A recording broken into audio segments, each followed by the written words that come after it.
Hi, I'm Susan Drumm, and welcome to The Enlightened Executive, where your personal evolution sparks your leadership evolution. Each episode, we feature groundbreaking techniques and strategies to help executives and entrepreneurs get the edge in personal and leadership effectiveness. Today, we are talking about the Leadership Circle 360, and I am so happy to introduce Bill Adams. Bill is an amazing human being, bottom line, and is passionate about relationships, leadership, and business. And as the CEO of the Full Circle Group and the Leadership Circle, Bill brings 30 years of experience to his clients, which are the CEOs of major Fortune 500 corporations, nonprofits, and private equity startups. In addition, he's authored 2 books, Mastering Leadership, as well as Scaling Leadership. And his clients include Roche, McKinsey, Honda, Google, Pixar, Disney Animation, Westin Hotels, Marriott. Oh, I could just go on and on. But welcome, Bill. I'm so glad to have you. Oh, thank you so much, Susan. I'm just been looking forward to this, and this is not something I normally look forward to. So that says a lot about you. Thanks for having me. Well, it's great to reconnect in this way. And as you know, I use the Leadership Circle 360 and the leadership system in our work in leadership development as well. I've been a certified practitioner for many years, and it's really a cornerstone. And I think the tool itself has been extremely powerful. So maybe we could just start with you explaining what is the Leadership Circle 360. So our business is two different areas. One is leadership assessment. There's the professional services side. The leadership assessment core is the Leadership Circle Profile 360. And it is a multi-rater instrument, which basically means that you get rated by those people that work with you and for you, and also those that you work for. And they give you a look into your leadership and where you are, how effective you are, where you're less effective, where you can be more effective, and what that takes. And, quite honestly, for me, one of my partners calls it a developmental can opener. So if I want to be more effective, if I want to develop, I want to grow, then for leaders, there's not a better way to do that than to get the kind of awareness and insight into our leadership that the 360 gives. And we've been I guess we just hit around 200,000 leaders evaluated, somewhere in the neighborhood of 3 million evaluators. And last year we assessed 25,000 leaders. This year will be somewhere around 30,000. So yes, it's a strong database, and there's a lot in there. Yes. And what I found really unique, I've looked at a lot of different 360 tools and getting 360 feedback. And often I'll come into a situation where maybe they've already done the 360, right? And I parse through what's already been done. And where I find this so effective is that it's your leadership all on one page. It shows the summary measure of it is so powerful versus bar chart after bar chart. And I can't really tell, well, what does this mean I should be focusing on? And the graphic representation of the Leadership Circle is so powerful. But what's underneath it, in terms of how it relates to adult stage development, is really quite the powerful side of it. So it's beyond, oh, what do your colleagues think? It actually shows you where you have a foot on the brake and where you have a foot on the gas, and how that's operating with underlying belief systems. And so that's why we've been such fans of it. But maybe you can, if there's anything you can add to it about what you think makes it unique and why it's so powerful as this can opener. Sure. Well, you had a number of things right there that are all part of it, right?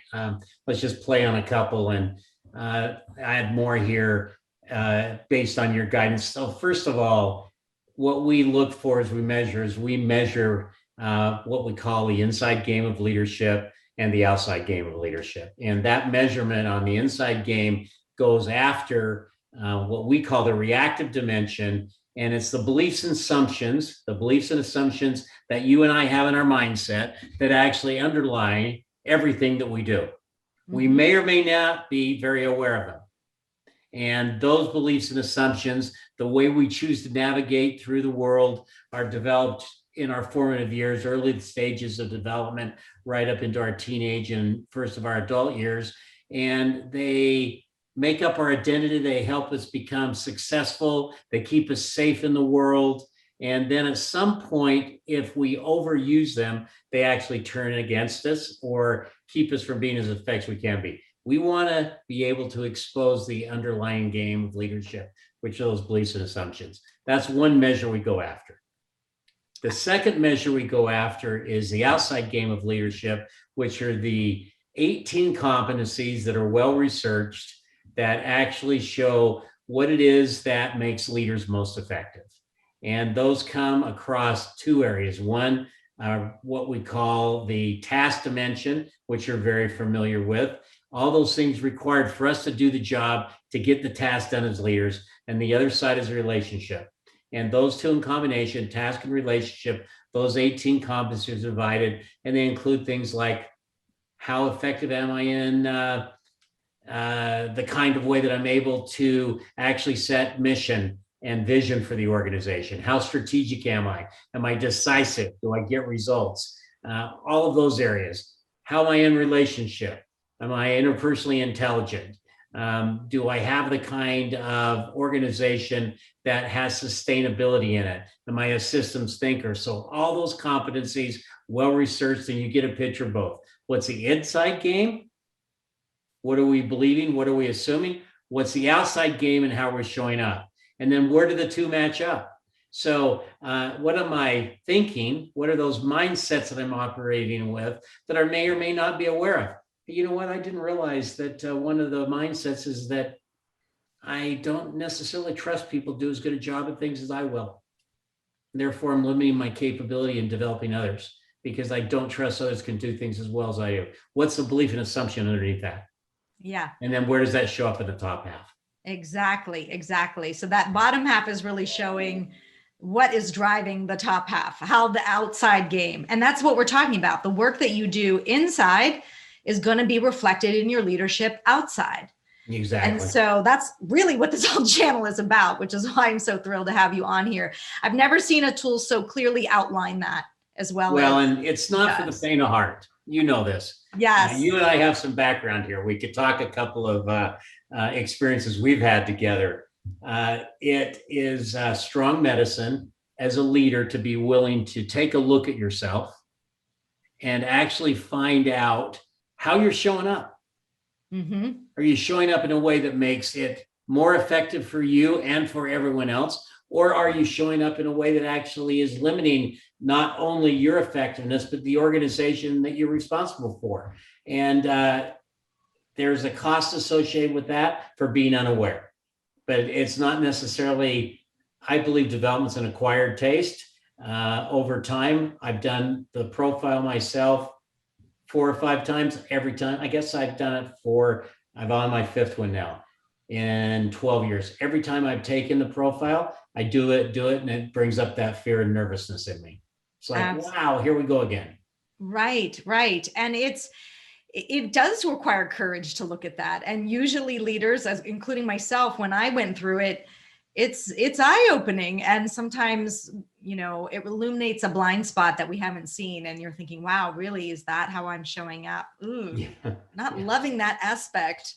Or on the flip side, oh, I'm glad I'm having an impact in this way. And I'm happy about that. Absolutely. Right? And, there's a pretty clear pathway in there where there's some of us that have as much of a difficult time seeing the things we do well and acknowledging them as we do seeing the things that we could really improve upon. And I bet I don't know how many hundreds and hundreds and hundreds of leaders I've been able to work with personally now using the profile. And we all come to the table with a different viewpoint of who we are and how that matches up with the way we show up in the world. Yes, it's an incredibly eye-opening and sometimes too eye-opening. Tell me how you came to the leadership circle. What was your journey to bring you here? Oh, wow. So I started my first company in 1984, 85.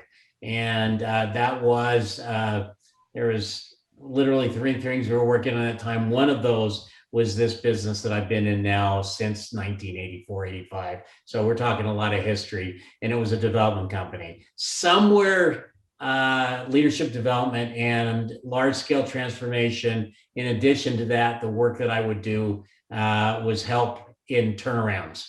And somewhere about 25 years into that work, so we've been around about 25 years, I was working a project where I was, don't mind mentioning, it's not confidential. The client was Yale University. Something got into my head that I could actually take what we'd learned in business and apply it to academia. Some of that wasn't true. Some of it was. And we were looking for a leadership model and an assessment that would actually go at the heart of what was most important, that we could scale. Mm-hmm. And we went and did the research, and I had a researcher that was better at it than anybody I know, a lady by the name of Gail. And Gail came back 3 months later with the Leadership Circle and the author, founder, Bob Anderson. And we immediately went to work with Bob. And within about 90 days, 120 days, I put my whole team through it to get certified so that everybody could use the tool. And that started us off on about what now has been almost 15 years, where we ended up buying the company, merging them together, creating the Full Circle Group and the Leadership Circle. And, the rest of it was really born out of that need. And the thing that I thought at that time is the last thing the world needs is another model of leadership and another assessment. And I didn't want to create one, but I didn't believe we'd find one. And we did.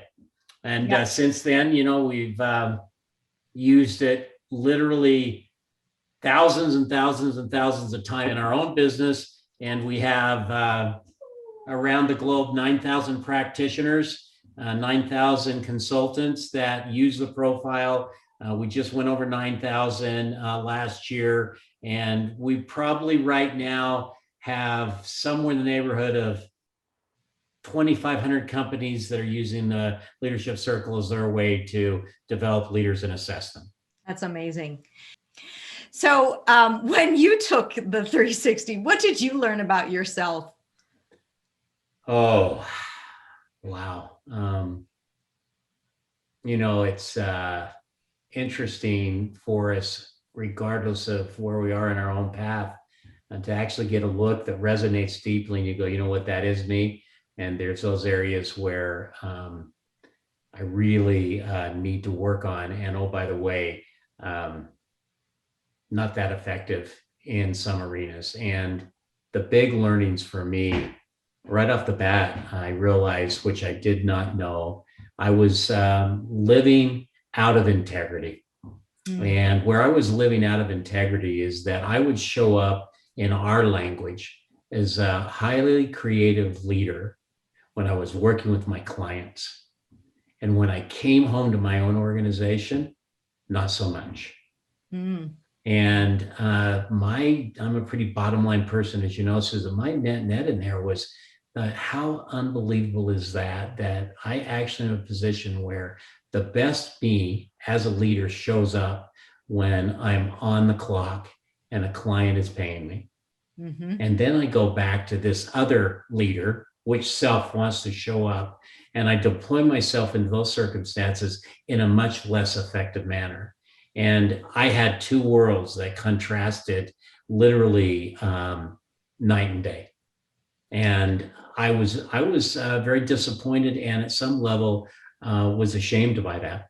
I was embarrassed about the way I was showing up with my people. And so that first profile was a real shock to the system. There were some funny things, like I got rated as high arrogance, which is one of the reactive tendencies on the bottom half that we talked about. And I was like 95% arrogant, and I brought it home, and 95%.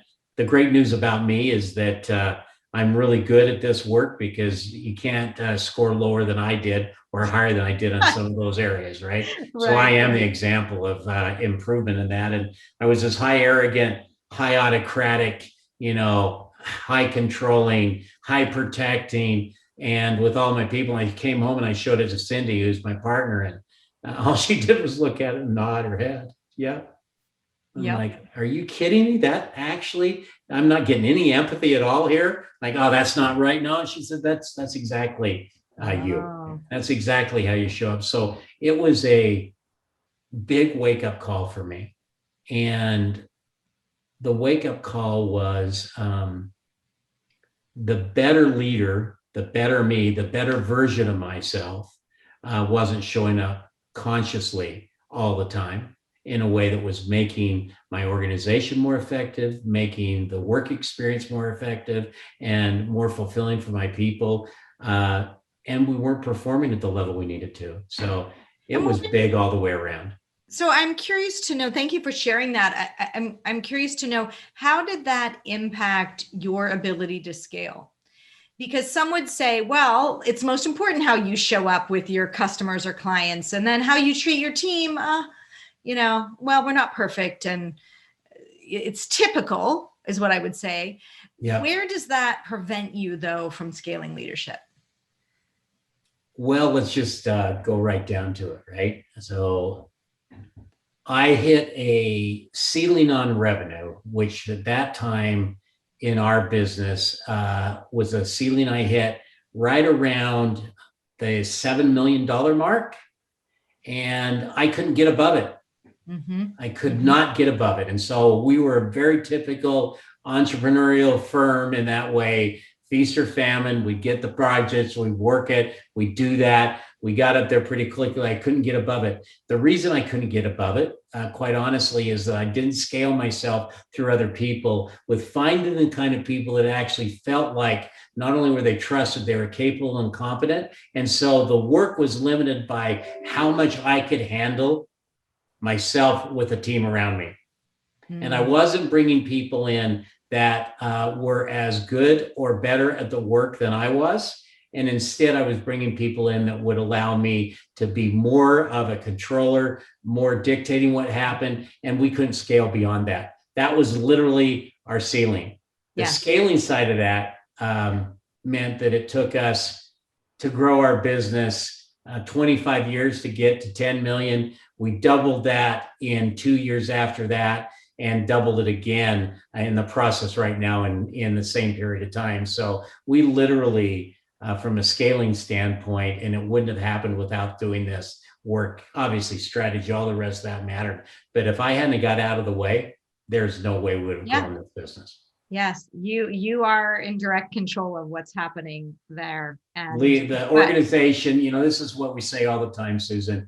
Organization will not outperform the effectiveness of its leaders over time, period. Yep. Can't do it.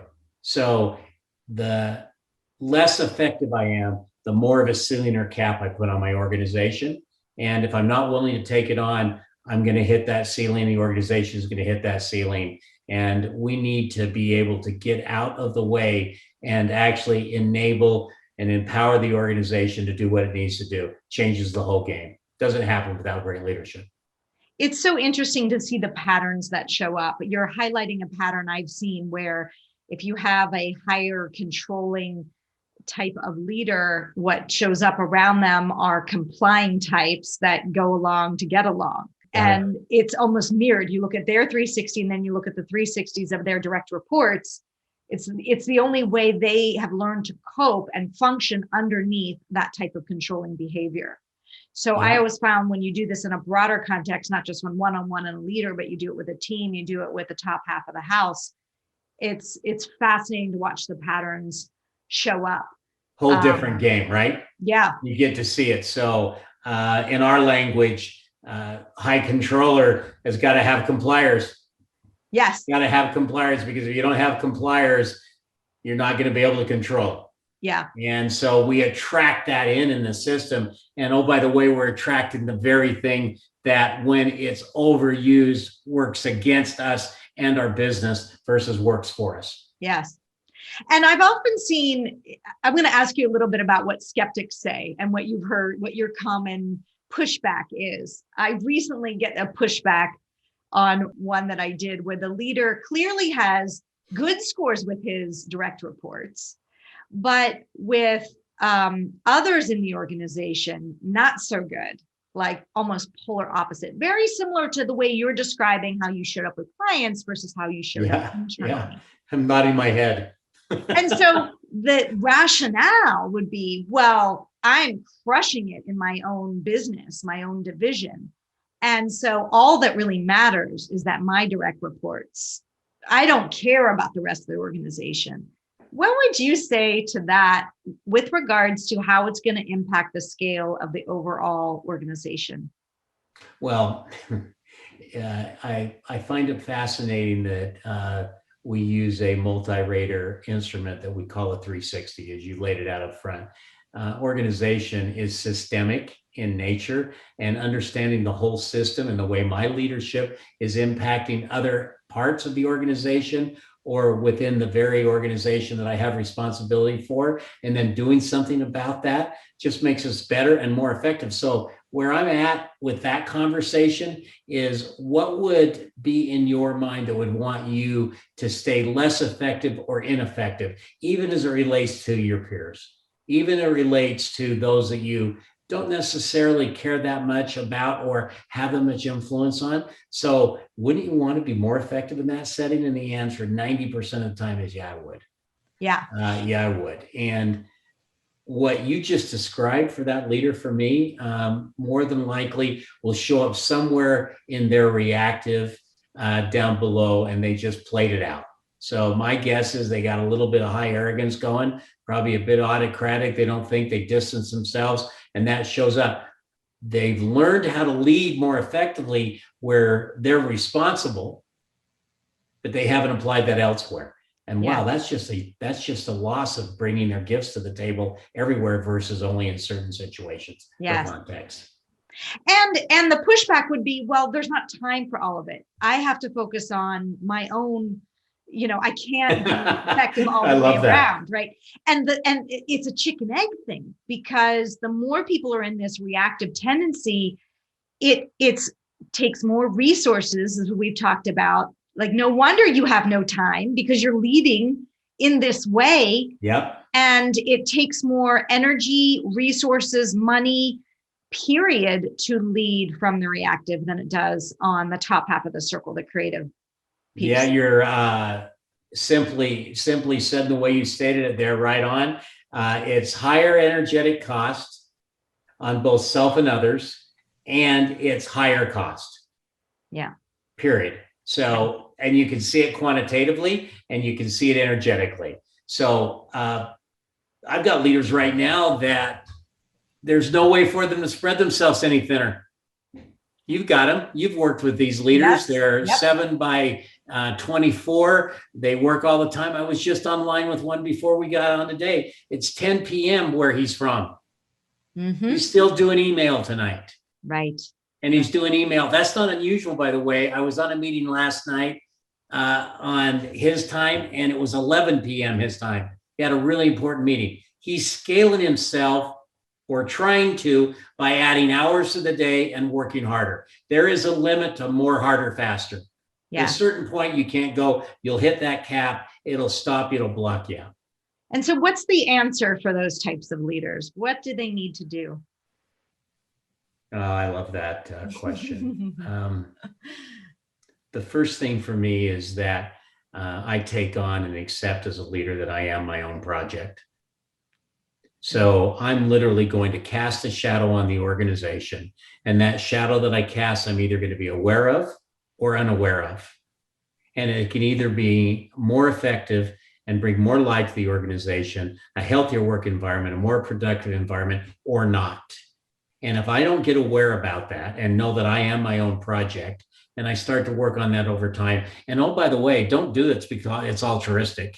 Don't do it because you think that development is a good thing, or maybe, Do it because your business will be better if you can't get into the rest. And then maybe when you show up at home, you're also going to be a better father or mother. Yes. All those things work hand in hand. But the first thing we've got to do is we have to be willing and want to find out how we're doing. That means we're going to become more aware.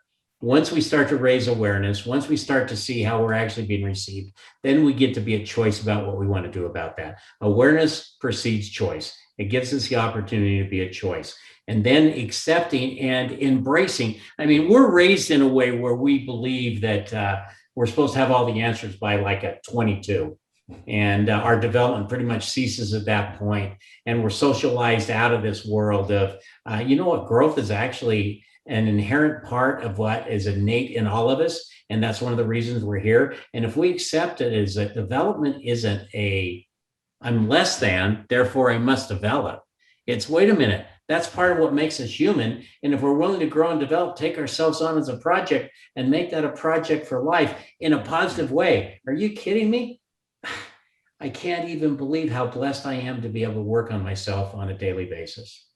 Yes. That doesn't mean I have to over toggle it, but that's the first piece. Then I've got to scale that from me to my team and my team of teams, and then to the organization as a whole. And if I can't do that, the organization will not be able to meet its potential of growth.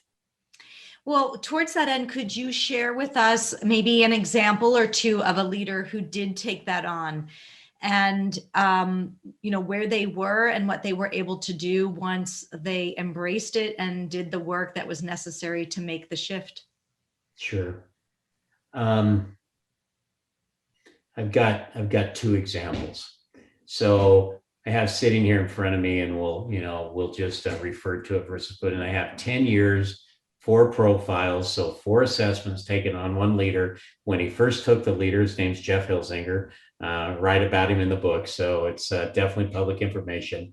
The first profile I took was in 2007. He was the CFO of a commercial leasing company, and reported directly to the CEO, and got more and better results than almost anybody in the company. His results were at very, very high cost to everybody else. Jeff was the guy that'll tell you that when he walked into the room, he had to be the smartest person in the room, and he was. Mm-hmm. Mm-hmm. Not only did he have to be, he was. Yeah. Which meant that everybody else didn't have a chance to be.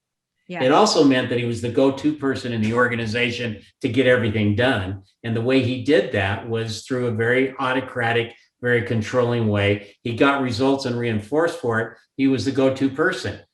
The organization was actually diminished. Over time, Jeff got way serious. And in 2011, so first profile is 2007, second profile is 4 years later. He literally had shifted a little bit, but not much. And this is a wake-up call for him. Yeah. And the next profile, which took place in 2013, 2 years later, he literally turned himself from being an incredible, get the results done person to a great leader. Yeah.